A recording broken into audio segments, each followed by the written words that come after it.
Good morning all of you. Gayatri group of institute की online classes में आप सभी का बहुत बहुत स्वागत है। अभी तक आपने हमारे YouTube चैनल को सब्सक्राइब नहीं किया है तो आज ही चैनल को सब्सक्राइब करें, वीडियो को पूरा देखें, लाइक और शेयर करें। हम जो टॉपिक डिस्कस कर रहे हैं आज फाइलम सिलेंट्रेटा के सेकंड पार्ट को आज डिस्कस करेंगे और आज का टॉपिक बीएससी बीएड इंटीग्रेटेड और बीएससी पार्ट फर्स्ट दोनों का एक कॉमन टॉपिक है, पेपर एनिमल डाइवर्सिटी और इवोल्यूशन से। इस लेक्चर का पार्ट फर्स्ट जो हमने डिस्कस किया था उसमें हमने फाइलम सिलेंट्रेटा के जनरल कैरेक्टर्स डिस्कस किए थे। हिंदी में कहें तो कल के लेक्चर में फाइलम सिलेंट्रेटा के सामान्य लक्षणों का अध्ययन हमने किया था। उसी से आगे चलते हैं। आज के लेक्चर में हम फाइलम सिलेंट्रेटा के क्लासिफिकेशन वर्गीकरण के बारे में डिस्कशन करेंगे। तो आज हम डिस्कस करेंगे सिलेंट्रेटा संघ का वर्गीकरण। और जैसा हमने पिछले पोरीफेरा के वर्गीकरण में पढ़ा था कि हमारे सिलेबस में वर्गीकरण अप टू क्लास यानी वर्ग तक वर्गीकरण है। तो चलो स्टार्ट करते हैं। फाइलम सिलेंट्रेटा का वर्गीकरण, क्लासिफिकेशन। ओके, नंबर 1, जब भी हम कोई वर्गीकरण करते हैं तो वर्गीकरण के लिए हमारे पास कुछ आधार, कुछ बेसिस होने चाहिए। ऐसे कुछ लक्षण होने चाहिए जिनके आधार पर ये वर्गीकरण किया जाता है। तो पहले हम डिस्कस करेंगे basis of classification. Phylum Coelenterata का जो वर्गीकरण हम लोग डिस्कस कर रहे हैं उसका आधार क्या है, यानी किन आधारों पर फाइलम सिलेंट्रेटा का क्लासिफिकेशन किया गया है। तो मैं मोटे रूप से यहां पर ऐसे 3 आधारों को काम में ले रहा हूं। तो 3 ऐसे बेसिस हैं जिनके आधार पर फाइलम सिलेंट्रेटा को 3 क्लासेस में, 3 वर्गों में वर्गीकृत किया गया है। ओके, पहले डिस्कस करते हैं क्लास नंबर 1 के बारे में। नाम दिया है Hydrozoa, class number 2 Scyphozoa, class number 3 Anthozoa. Hydrozoa, Scyphozoa, Anthozoa. तो ये जो 3 क्लास, 3 वर्ग बनाए हैं वो इन आधारों पर बनाए गए हैं। तो पहले एक ब्रीफ डिस्कशन उन आधारों पर जिनके आधार पर हमने ये वर्गीकरण किया है। तो फर्स्ट बेसिस की मैं यहां पर बात कर रहा हूं। तो मेरा जो फर्स्ट बेसिस है वो रहेगा हैबिटेट। आवास की बात करेंगे। हाइड्रोजोआ जो सिलेंट्रेट हैं वो कैसे आवास में मिलते हैं, स्काइफोजोआ सिलेंट्रेट कैसे आवास में मिलते हैं, और एंथोजोआ सिलेंट्रेट कैसे आवास में मिलते हैं। तो एक तो हैबिटेट के बारे में डिस्कशन करेंगे। ओके, नंबर 2, कल का लेक्चर थोड़ा सा रिमाइंड कीजिए। हमने डिस्कस किया था पॉलीमॉर्फिज्म, बहुरूपता के बारे में। तो एक तो हमने डेफिनेशन डिस्कस की थी, परिभाषा, और दूसरा हमने बताया था एक पॉलीप अवस्था के बारे में और दूसरा हमने बताया था मेड्यूसा अवस्था के बारे में। तो कल के डिस्कशन में, कल के लेक्चर में बहुरूपता के बारे में एक डिस्कशन हमने किया था और बताया था कि सिलेंट्रेटा जंतुओं की जो लाइफ साइकिल है, जो जीवन चक्र है, उसमें पॉलीप अवस्था और मेड्यूसा अवस्था पाई जाती है। अब यहां हम नोटिस करेंगे आज कि कुछ सिलेंट्रेट तो ऐसे हैं जिनकी लाइफ साइकिल में पॉलीप अवस्था ज्यादा लंबे समय तक रहती है, तो मैं ऐसा कह दूं वो डोमिनेंट है, प्रभावी है, जबकि मेड्यूसा अवस्था रिसेसिव या लेस डोमिनेंट है, ज्यादा लंबे समय तक प्रभावी रूप से नहीं पाई जाती।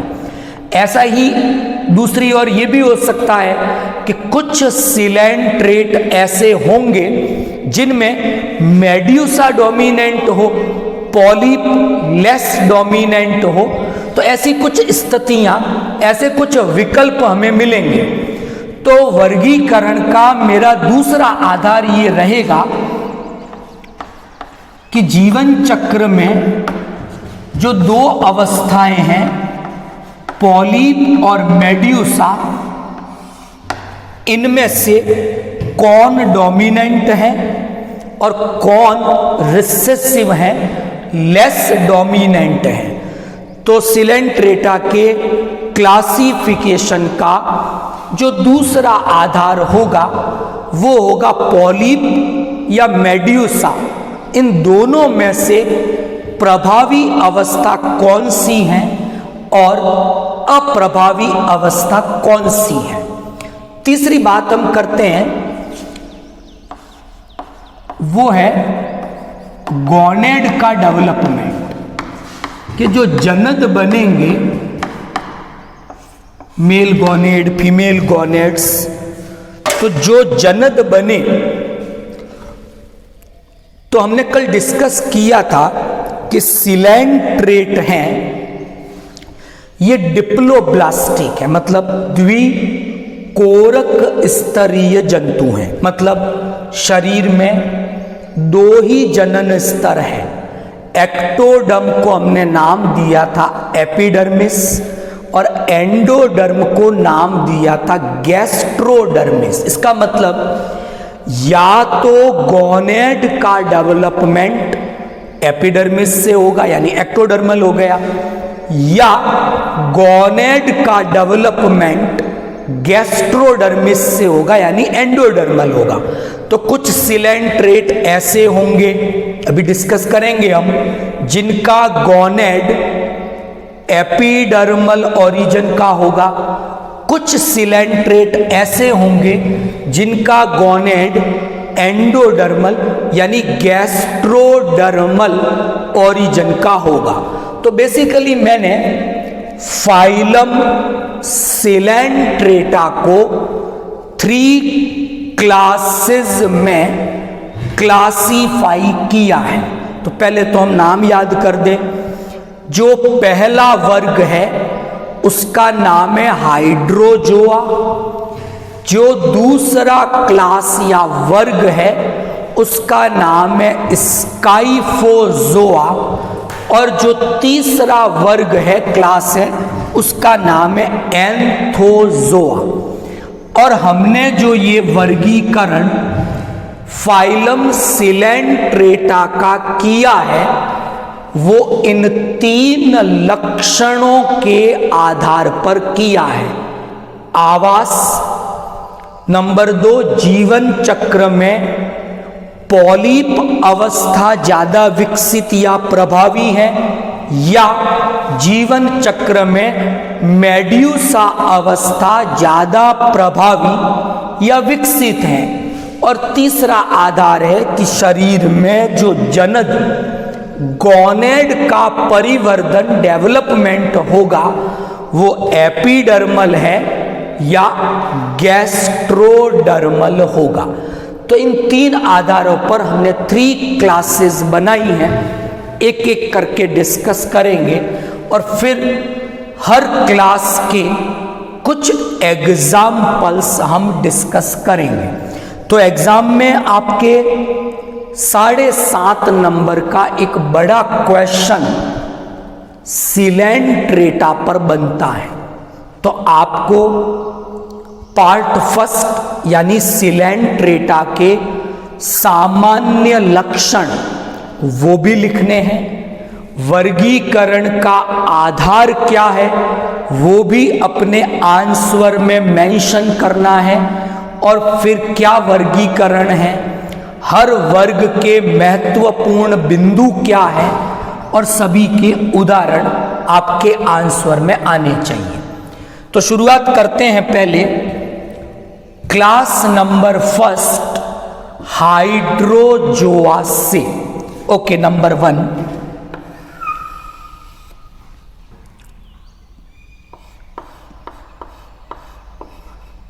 पहली बात, सब के सब कैसे हैं? समुद्री आवास में पाए जाते हैं, लेकिन एक ऐसा सिलेंट्रेटा भी है जो आपको कहाँ मिलेगा? अलवणीय जल में, फ्रेश वाटर हैबिटेट में। बात ठीक। हमने हमारी लैब में पानी भर के कल्चर किए थे, हाइड्रा पकड़ के लाए थे, खूब सारे इकट्ठे किए थे, आप लोग को वॉच ग्लासेस में माइक्रोस्कोप में दिखाई भी थे। तो हाइड्रा हाइड्रोजोआ का मेंबर है, और हाइड्रा एक ऐसा सिलेंट्रेट है जो अलवणीय यानी फ्रेश वाटर हैबिटेट में पाया जाता है। इसके अलावा यानी हाइड्रा के अलावा जो भी सिलेंट्रेटा है वो सभी आपके समुद्री आवास में पाए जाते हैं। एक कैरेक्टर हो गया नंबर 2। दूसरी बात करें, वो जीवन चक्र में पॉलिप मेड्यूसा है, तो बात किसकी कर रहे हैं? हाइड्रोजोआ की। तो जो सिलेंट्रेटा हाइड्रोजोआ के मेंबर हैं उनमें पॉलिप अवस्था डोमिनेंट है, प्लस वो अधिक विकसित मोर डेवलप्ड स्टेज है। तो आप एक हाइड्रोजोआ सिलेंट्रेट का अगर लाइफ साइकिल जीवन चक्र स्टडी करते हैं तो क्या देखते हैं? पॉलिप अवस्था जीवन चक्र में एक तो लंबे समय तक होगी, और दूसरा ये पॉलिप अवस्था आपको अधिक विकसित अवस्था में दिखाई देगी। तो ये क्वालिटी है कि पॉलिप प्रभावी हो, अधिक विकसित हो, जबकि जो मेड्यूसा अवस्था है वो जीवन चक्र में कम समय तक रहेगी, यानी वो लेस डोमिनेंट है और लेस डेवलप्ड है, यानी वो अधिक विकसित नहीं है, ना ही जीवन चक्र में लंबे समय तक दिखाई देगी। तो अगर जीवन चक्र ऐसा है, पॉलिप प्रभावी हो, मेड्यूसा कम प्रभावी हो, पॉलिप अधिक विकसित हो, मेड्यूसा कम विकसित हो, इसका मतलब वो सिलेंट्रेटा कौन से वर्ग के हैं? हाइड्रोजोआ वर्ग के हैं। अब बात करते हैं तीसरी। दो बातें समझ में आ गई आपको, जीवन चक्र में क्या स्थिति है वो आपने देखी, स्काइफोजोआ, एंथोजोआ इनसे कैसे अलग हो गए वो भी अभी आपको समझ में आएगा। नंबर 3, अब मैं बात करता हूं गोनेड की, कि हाइड्रोजोआ जंतुओं में जब भी गोनेड को हिंदी में हम क्या कहेंगे? जनद। तो जब भी जनद बनेंगे, जब भी गोनेड बनेंगे हाइड्रोजोआ में, तो वो गोनेड जो होंगे वो आपके एक्टोडर्म यानी एपिडर्मल उत्पत्ति के होंगे। यानी जो जनन स्तर एक्टोडर्म है, एपिडर्मिस जो लेयर है, उसी की कोशिकाओं से गोनेड का डेवलपमेंट होता है हाइड्रोजोआ वर्ग के जंतुओं में।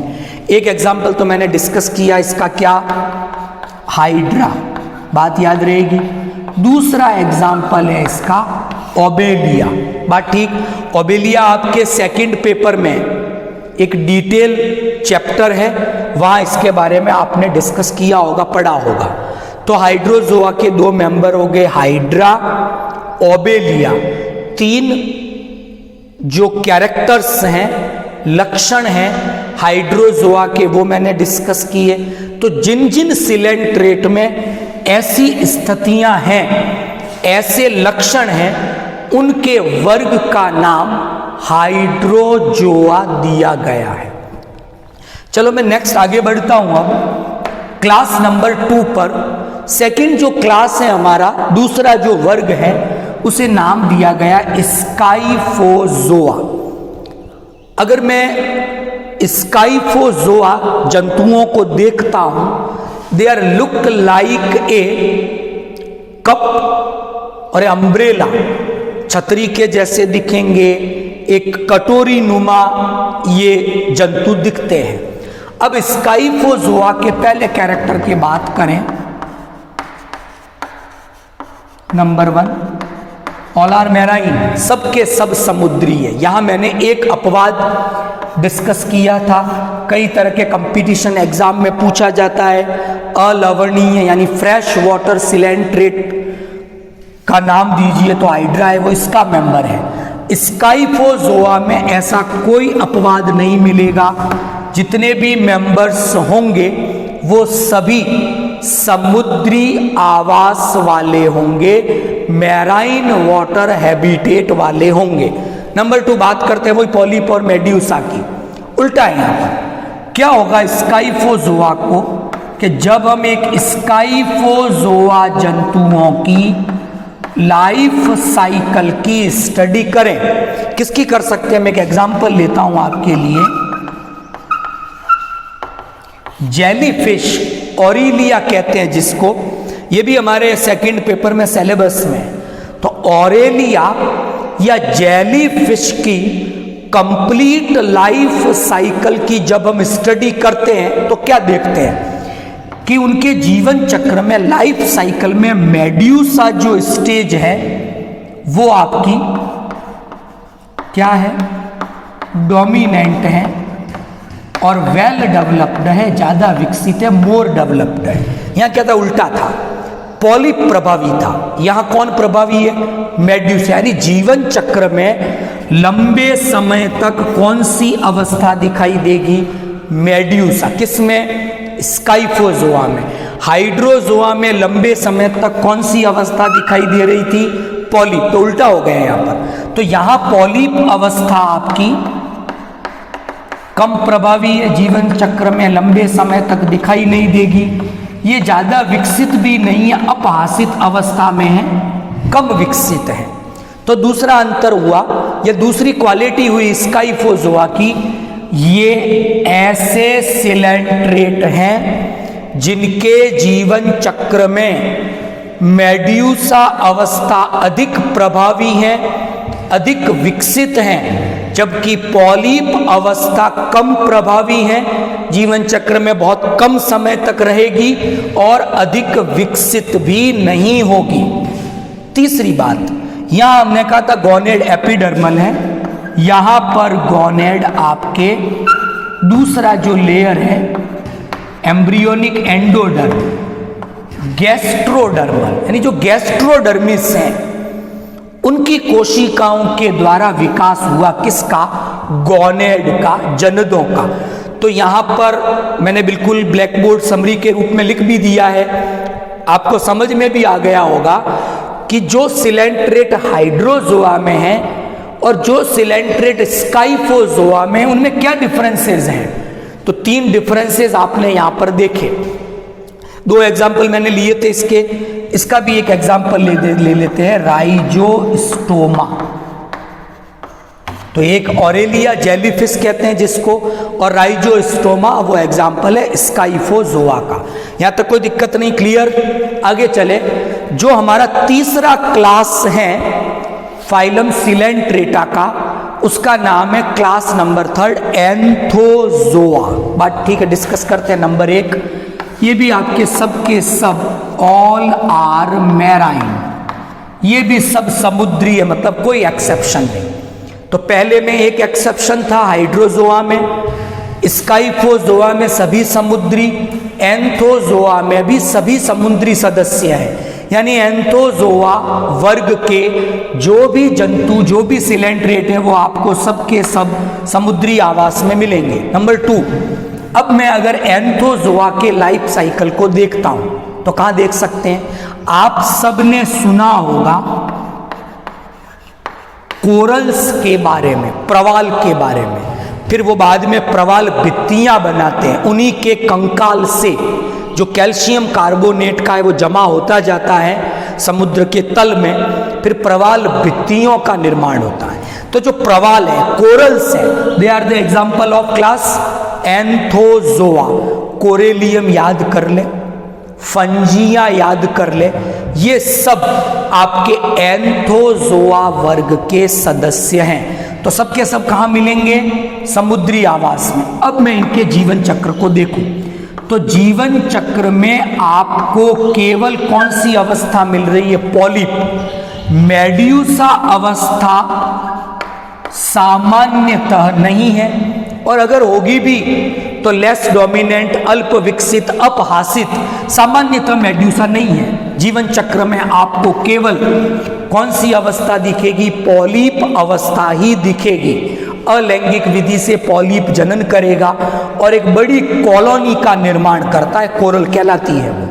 तो सभी समुद्री हैं, छिछले जल में, हल्का सा तापमान ज्यादा हो, जल का गहराई कम हो, और जो उष्ण कटिबंधीय क्षेत्र है वहां पर आपके ये कॉरल्स विकसित होती है, प्रवाल का विकास होता है। तो सभी समुद्री हैं। जीवन चक्र में केवल पॉलिप अवस्था मिलेगी। अगर मेड्यूसा है तो वो अपहासित, अविकसित अवस्था में मिलेगा। और तीसरा, इनके भी जो गॉनेड होंगे, अगर होते हैं तो वो आपके गैस्ट्रोडर्मल या एंडोडर्मल उत्पत्ति के होंगे। तो आज हमने डिस्कस किया फाइलम सिलेंट्रेटा के सेकंड पार्ट को। दो चीजें डिस्कस की है, इन जंतुओं के वर्गीकरण का आधार क्या है वो डिस्कस किया, और 3 वर्ग हैं इसमें, हाइड्रोजोआ, स्काइफोजोआ, एंथोजोआ। हर वर्ग के कुछ लक्षण डिस्कस किए और हर वर्ग के कुछ उदाहरण। यहां आप एक तो याद कर दें, कोरेलियम, एक फंजिया याद कर सकते हैं। 2 नाम यहाँ हो जाएंगे, 2 जंतु यहाँ हो गए, 2 जंतु यहाँ हो गए। यहाँ पर एक बात और याद रखनी है, हाइड्रोजोआ और स्काइफोजोआ, इन दोनों में रेडियल सिमेट्री है, अरीय सममिति। सिमेट्री पे अलग से लेक्चर बनाया था, वहां मेंशन है। एंथोजोआ में अपवाद स्वरूप द्विअरीय सममिति, बाई रेडियल सिमेट्री पाई जाती है, जबकि इन दोनों में अरीय सममिति, इस अकेले में द्विअरीय बाई रेडियल सिमेट्री उपस्थित होगी। सिलेंट्रेटा के खूब सारे सदस्य हैं, उनके कई कॉमन नाम हैं, जैसे एक है पेनेटुला, जिसे सी पेन समुद्री कलम या सी फेदर समुद्री पंख के नाम से जाना जाता है। एक गॉर्गोनिया है जिसे सी फैन समुद्री पंखे के नाम से जाना जाता है। एक एल्सियोनियम है जिसे डेडमैन्स फिंगर के नाम से जाना जाता है। एक फाइजेलिया है जिसे पुर्तगाल्स मैन ऑफ वॉर के नाम से जाना जाता है। तो अलग अलग सिलेंट्रेटा है, खूब एग्जाम्पल्स हैं इनके, और उन्हें अलग अलग सामान्य नामों से जाना जाता है। आपने मूंगा के बारे में सुना होगा, कुछ लोग अंगूठियां पहनते जिसमें लाल रंग का एक पत्थर होता है जिसे मूंगा इस नाम से जाना जाता है। वो कोरेलियम है, लाल रंग का एक पत्थर है, वो इन्हीं कोरल चट्टानों से प्राप्त हुआ है। प्रेशियस स्टोन, मूल्यवान पत्थर है, आभूषणों में वगैरह उसका उपयोग किया जाता है। इसी तरह जो कोरल्स हैं उनके द्वारा जो प्रवाल भित्तियां बनी हैं, अलग अलग प्रकार की प्रवाल भित्तियां होती है, वो भी हमारे लिए उपयोगी है। कई पर प्रवाल के द्वीप बन गए, पर्यटन के प्रमुख स्थल है वो। विश्व की सबसे बड़ी कोरल भित्ति ऑस्ट्रेलिया के पूर्वी तट क्वींसलैंड के वहां पर है, जिसका नाम है ग्रेट बैरियर रीफ। ये सब सामान्य जानकारियां आपको पता होनी चाहिए। आपका बहुत बहुत धन्यवाद।